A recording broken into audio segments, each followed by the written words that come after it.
বিশ্ব জিডিপির 1/5 দখল করে আছে চীন, ভারত ও রাশিয়া। মার্কিন শুল্কের চোখ রাঙানিকে এক প্রকার পাশ কাটিয়ে দেয় হাতে হাত মেলালো দেশ তিনটি। ফলাফল বৈশ্বিক বাণিজ্যে চাপ বাড়ানোর পাশাপাশি অভ্যন্তরীণ বাণিজ্যেও নিজেদের অবস্থান করেছে আরও পোক্ত।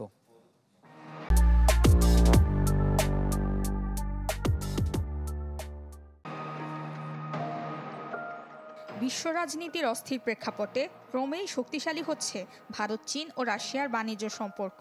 যুক্তরাষ্ট্রের শুল্কের চোখরাঙানি, বাণিজ্য নিষেধাজ্ঞা ও হুমকি ধামকি উপেক্ষা করেই বেড়ে চলেছে তিন দেশের বাণিজ্য। অবজারভেটরি অব ইকোনমিক কমপ্লেক্সিটি জানায়, 2024 সালে দেশ তিনটির ত্রিদেশীয় বাণিজ্য পৌঁছেছে 452 বিলিয়নের ঘরে, যা আগের বছরের তুলনায় প্রায় 100 বিলিয়ন বেশি।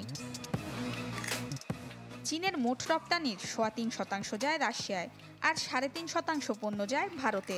2024-এ বেইজিং মস্কোতে রপ্তানি করেছে $116 বিলিয়ন পণ্য, যার মধ্যে রয়েছে যন্ত্রাংশ, মোটরগাড়ি, বিভিন্ন ধাতু, প্লাস্টিক পণ্য, বিভিন্ন রাসায়নিক পদার্থ এবং তৈরি পোশাক।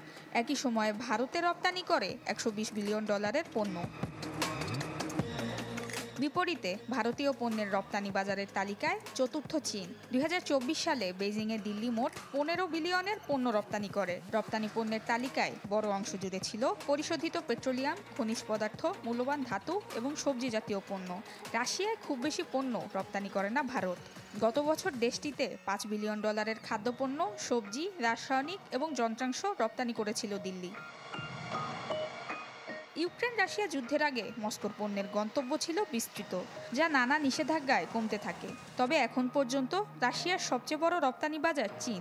2024-এ বেইজিংয়ে $129 বিলিয়ন পণ্য রপ্তানি করে মস্কো, যা দেশটির মোট রপ্তানির প্রায় 33%। এরপরে আছে ভারত, যেখানে রাশিয়া রপ্তানি করেছে $66 বিলিয়ন পণ্য।